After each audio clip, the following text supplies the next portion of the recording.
Welcome to the supplemental video. This is a video where I go beyond the charts that I created and post and discuss, where we look at different websites that offer information that we can use to get some useful insight. One site that I do frequent is called isabelnet.com, where each day they post free charts in their blog that you can look at. Another website is currentmarketvaluation.com, where they're supposed to offer a weekly update of different factors, trying to understand if the market is fairly priced, expensive, or cheap. And another site is called FactSet, where they provide some earnings insight that we can use to see what the climate is like as earnings reports are released. This is being prepared for February 27th. The first area we look at is sentiment. This is how are investors feeling about things, and a lot of them are still believing that stagflation will be a problem going forward. Basically, stagflation is very high interest rates without economic growth, and that's the yellow line here in this chart. It has come down a little bit, but it's still very high overall. The other areas are that we'll have some kind of economic boom. Well, that's not happening right now. Goldilocks, which means everything will be just right. And then secular stagflation that goes on for a lengthy period of time. If you grew up back in the 70s, you understand what stagflation is like. Looking at the economy, we have the Philadelphia Fed manufacturing, which is the purple line, and it's been decreasing and going below 50. And we also have the ISM manufacturing PMI, which is more national. It is also below 50 and declining. So this is suggesting a continuation of an economic slowdown. This next chart is just an idealistic approach for where are we now in the overall economic cycle. According to this chart put out by Bank of America, they suggest that we're in phase 4, which is the downturn. Folks are trying to get into high quality investments, low risk because we're already going down, and usually large size rather than smaller size. So these are investments that have stood the test of time as we continue to go lower and then eventually start to repeat the cycle. This chart suggests that jobless claims should rise given the indicator spread. Basically, on the top, you have the spread between the leading and coincident economic indicators. That's the dark blue line, and they're really spiking up, where the light blue line is initial unemployment claims, and they have a tendency to go in the same direction. So this would suggest, if we follow the dark blue line, that initial employment claims should start to rise. This chart is the MBA Purchase Index. This goes back from 2014 through 2022. The blue line is where we are at right now, where we might see a bit of a bounce over the next number of weeks, but then eventually see a decline as real estate has been having difficult times as of late. This is what do people expect inflation to be off into the future. The 2-year is the dark blue line. The light blue line is looking out 5 years, just over 2.5%, and looking out 10 years is the green line, and they expect it to be between 2.3 and 2.4%. These are just forecasts that can change at any time. This chart measures the probability of a recession based on the yield curves, and this red line is really going up, and we have over a 60% chance that we will head into a recession. Now, there's other folks saying that we're not going to go into a recession, and that has lessened a little bit lately as far as the fear of inflation. There's this talk going back and forth about a hard landing, soft landing. Well, now they're starting to mention no landing at all, where the Fed goes through its cycle of raising interest rates, tops out, starts to come back down, where we didn't have a recession at all. This chart looks also at the probability of a recession over the next 12 months. This is measuring it up at about 90% based on Deutsche Bank. Here's another economic measure looking at the truck tonnage index against the S&P. The S&P is the purple line. The yellow or gold line is the truck tonnage, where they have a tendency to go in the same direction, either rising or falling. There's still a real spread between the two. So will that indicate that the S&P will fall, or is the truck tonnage index going to go back up? This looks at the near-term forward spread recession risk over the next 12 months, and this is also suggesting over an 80% chance that we might hit a recession. Here's the most recent forecast of GDP now. We're looking at the fourth quarter of 2022. They're looking at over 3% for the quarter. And then for the first quarter of 2023, they're currently at just about 2.75% growth. As long as we stay above zero with the GDP, that does not suggest that we will be in a recession.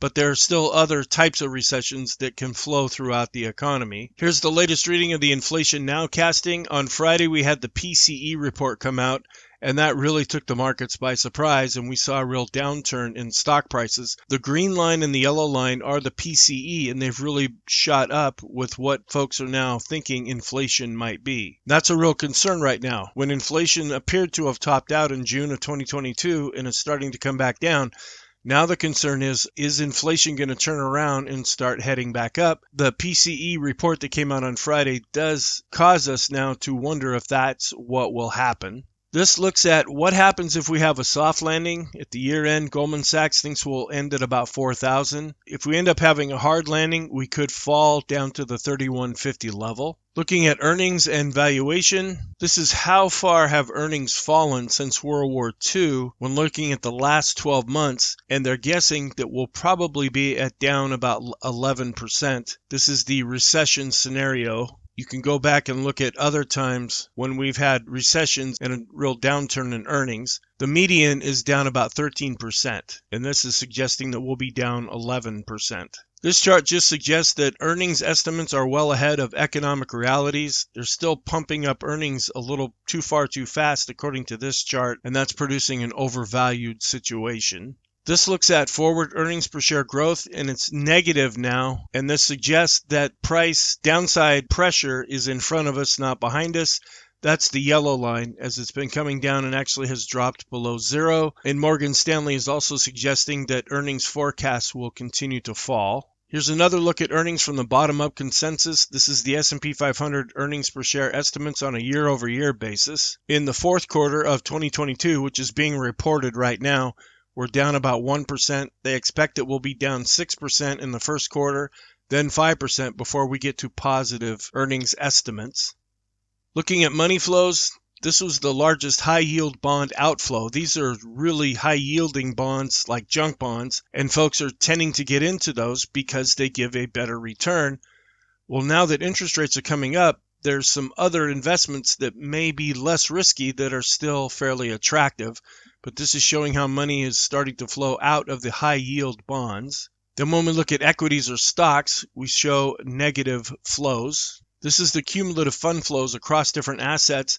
A lot of people are still in money markets overall, followed by stocks.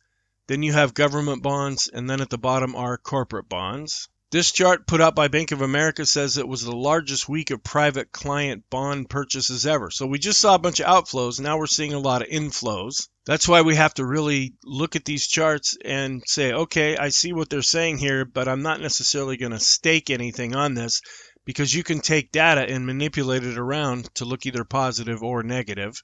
I'm not saying that's what's going on here, but when we see contradictory information, somebody's not right. This chart shows the longest 9-week inflow streak of investment-grade bonds going back to the fall of 2021. Folks are starting to get more into investment-grade bonds. Then in Europe, we're seeing inflows. Right at the beginning of the year, we saw a lot of inflows going into treasuries, which was the best year since 2004.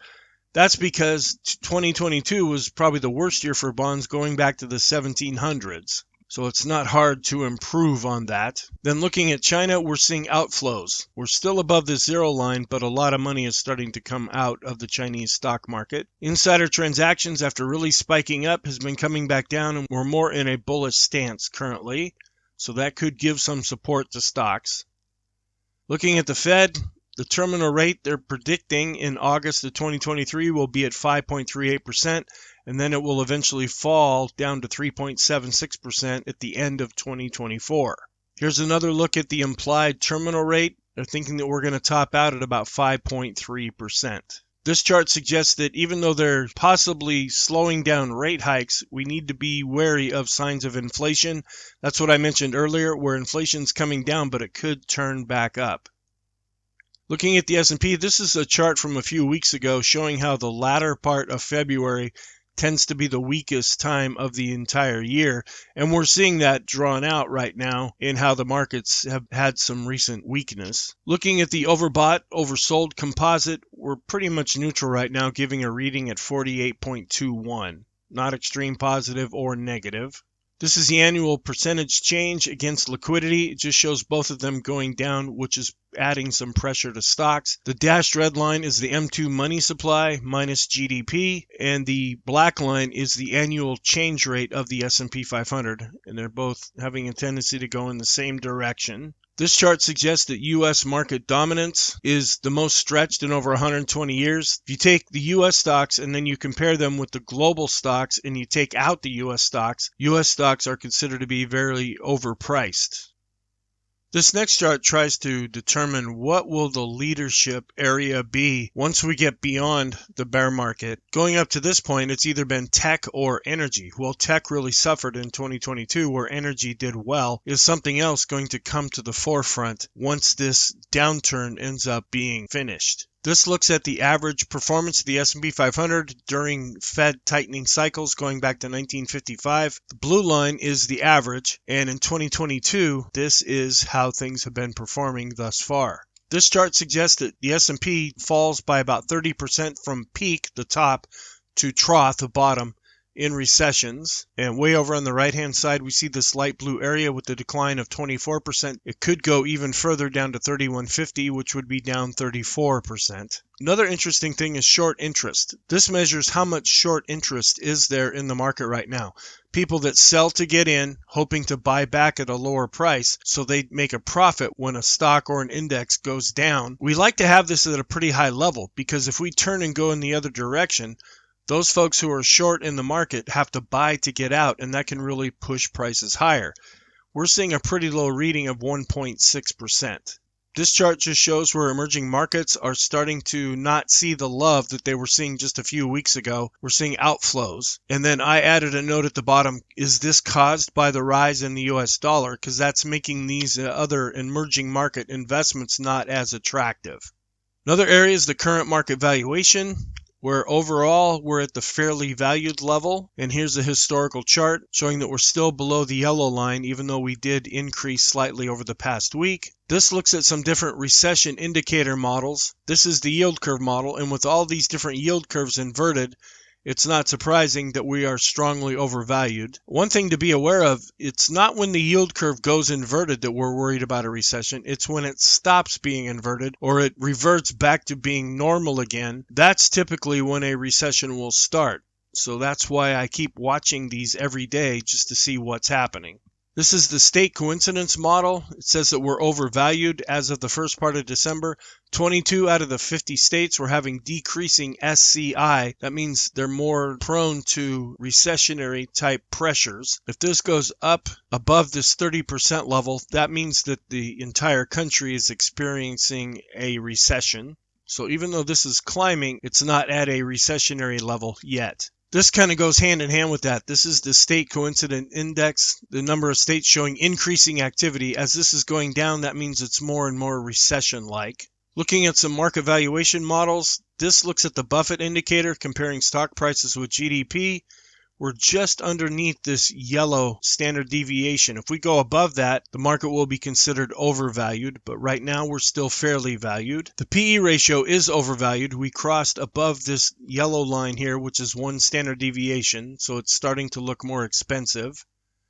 The interest rate model has us at fairly valued. The margin debt, after going down and being undervalued, is coming back up. As we saw the strength in early 2023, folks are starting to jump back into the market, and they're using margin to do that. This is the S&P mean reversion model. The mean is the historical trend line, and that's the gray line here. How far away do we get from that? Earlier, with the blue line, we did get far away from this at standard 2 deviations. It's since come back down, but now it's starting to go back up, so we are overvalued. Another site that can be helpful is FactSet, and they have a blog where they post articles. I just end up looking at the headlines and then if they have any charts. This post that came out on Friday says, are fewer S&P 500 companies concerned about inflation? Way over on the right-hand side, in their calls that they give when they're doing their earnings, they count how many times do they say certain words. Well, there's a real decrease in the number of times that inflation was said during those earnings calls. Also, this is the S&P 500 companies. They're reporting smaller earnings per share surprises